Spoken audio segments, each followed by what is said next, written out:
Fala pessoal, bom dia, boa tarde, boa noite.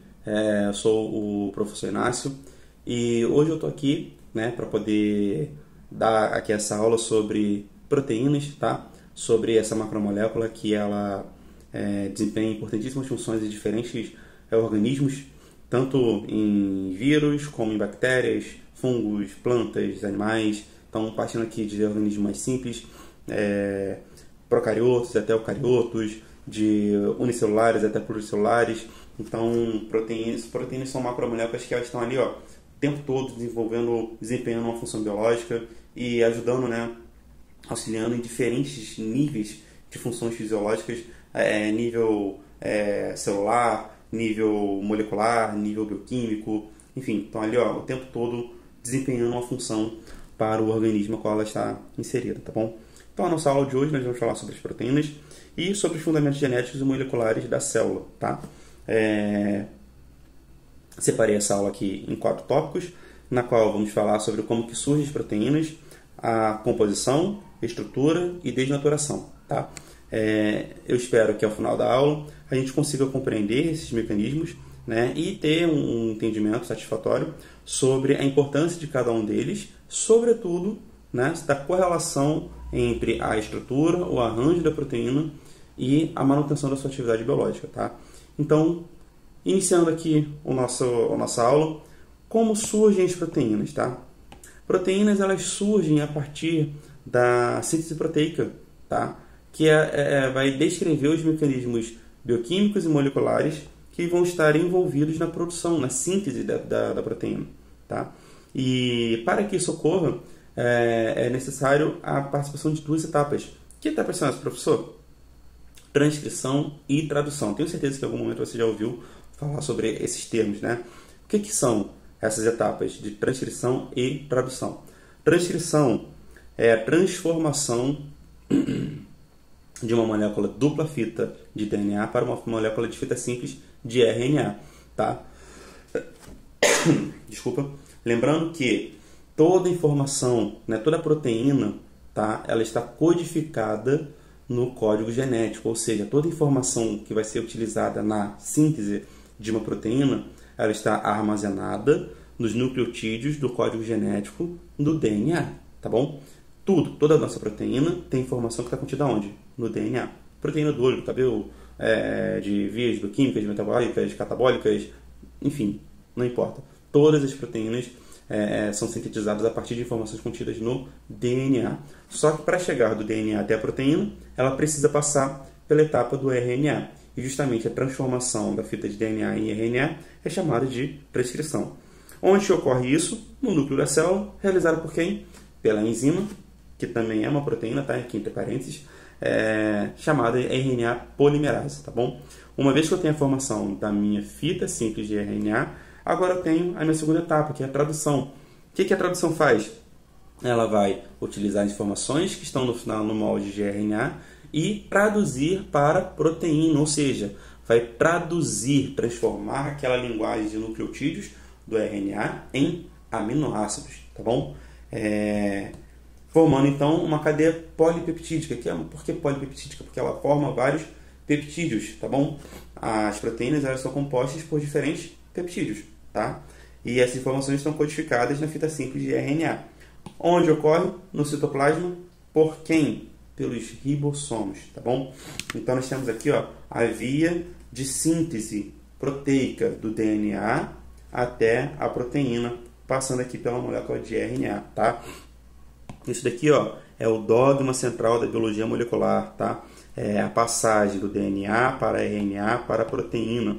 E aqui a síntese proteica explicando que a dupla fita de DNA é transcrita para RNA e assim a fita simples de RNA é sintetizada em proteínas no processo de tradução, tá? Formando aqui, os aminoácidos que vão ser unidos entre si, tá bom? E todos os aminoácidos eles ficam unidos, através de uma ligação peptídica. Logo, fazendo aquela polipeptídeo. Então, formam vários peptídeos que são unidos em ligações peptídicas, tá bom? E essas ligações peptídicas, elas vão compor aqui, a nossa proteína, tá?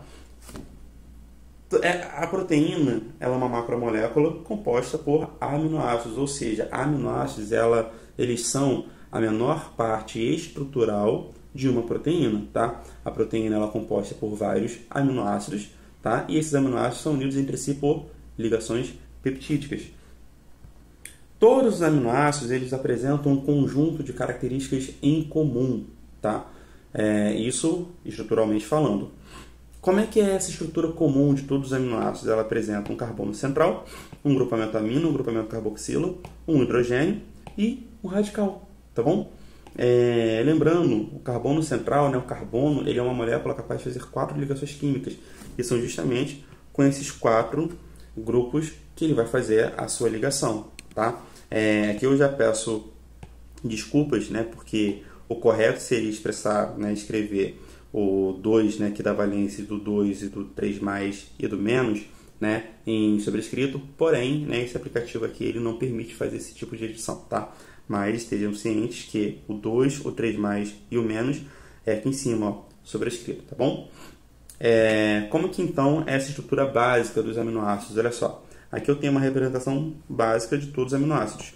Carbono central, fazendo 4 ligações, tá? Com grupamento amino, com grupamento carboxílico, ou um grupamento, né, que é o hidrogênio, e por fim, aqui o radical, tá?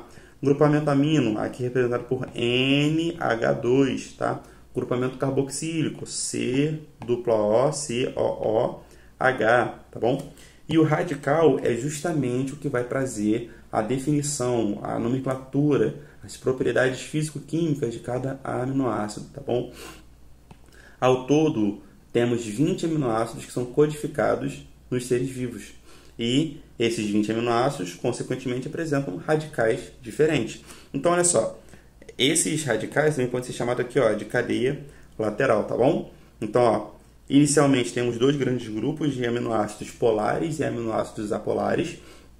E dentro desses grupos, no caso dos polares, a gente tem ainda, ó, polar carregado negativamente, polar carregado positivamente, polar não carregado e apolar, tá? Então aqui nós temos o aminoácido, a sigla de 3 letras, a sigla de uma letra só, tá? E as suas características aqui quanto a carga ou não, tá bom? Dessa cadeia lateral.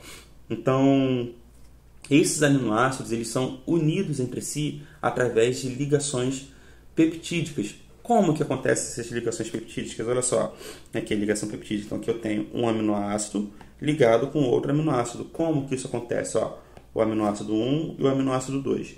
Olha só, o grupamento amina, tá? NH2, ou seja, aqui ó, temos a porção N-terminal.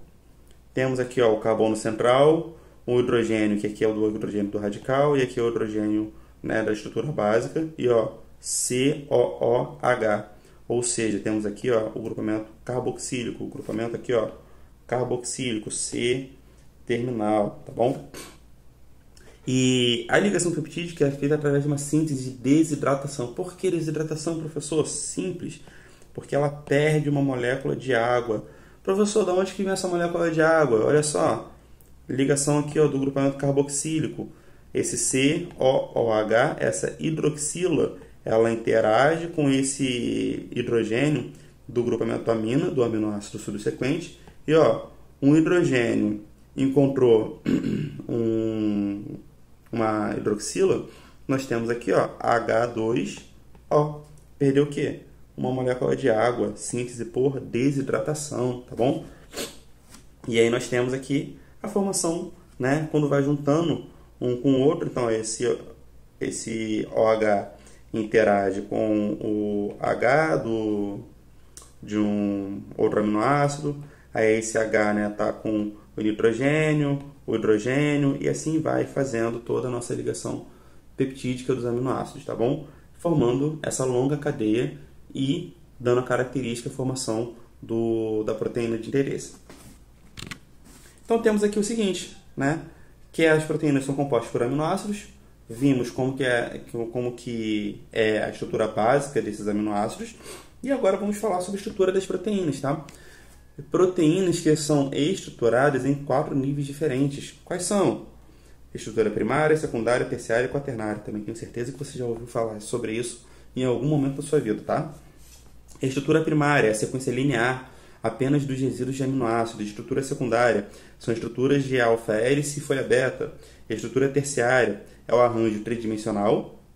A estrutura quaternária é a proteína com múltiplas subunidades. Aqui já estamos falando já de proteínas que elas necessitam de várias estruturas terciárias que se juntam em forma quaternária, tá? Então, algumas proteínas elas funcionam apenas com a sua estrutura terciária, tridimensional, tá bom? Ali ela já está exercendo a sua função biológica. Outras, ela precisa de ter vários arranjos tridimensionais para formar esse arranjo quaternário, tá bom? O que temos aqui então? Ó? Porção N-terminal, porção C-terminal, tá? COO menos aqui, né?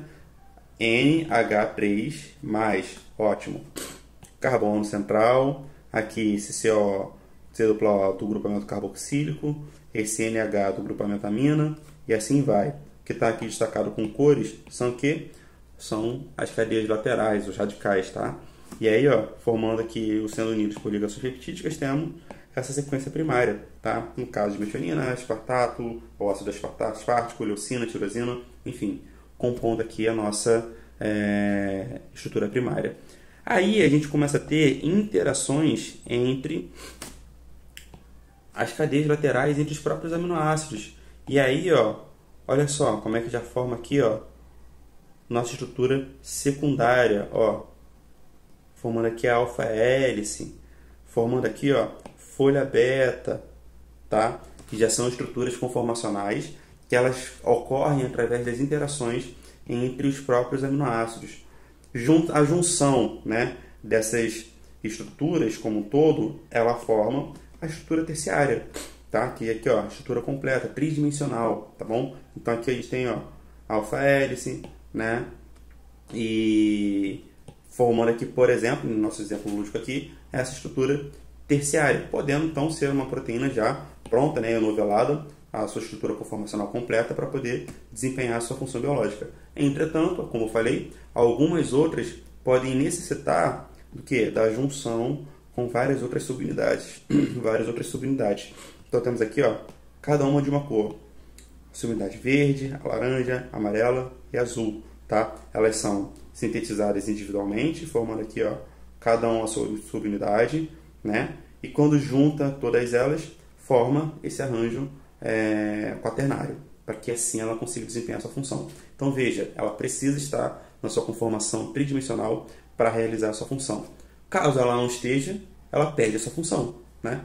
E esse processo de perda de função é chamado de desnaturação, que é justamente quando a proteína perde a sua atividade, tá? Porque ela perde a sua estrutura tridimensional. Quais são as causas para isso? Principalmente temperatura, né? Calor, frio, pH, metais pesados e solventes.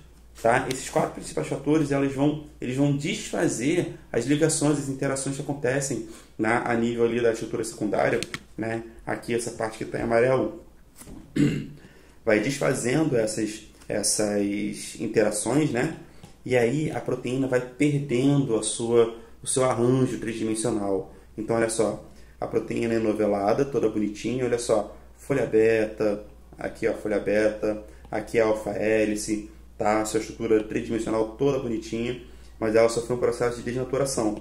E agora ela não está mais tridimensional, ou seja, ela já não consegue desempenhar a sua função biológica, tá bom? Então é extremamente importante e relevante que a proteína tenha que estar com a sua função, com a sua conformação tridimensional para que ela consiga desempenhar a sua função.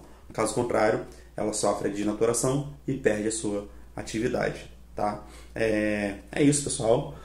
Na próxima aula vamos falar um pouco mais sobre as funções das proteínas, onde que elas são encontradas, desempenhando quais papéis, e também, né, um pouco sobre as doenças causadas relacionadas com proteínas, e para a gente conseguir aí seguir com o nosso conteúdo. Tá?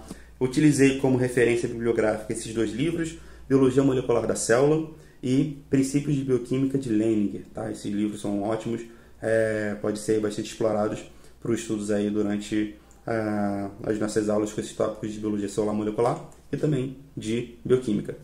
Valeu, pessoal. Até a próxima.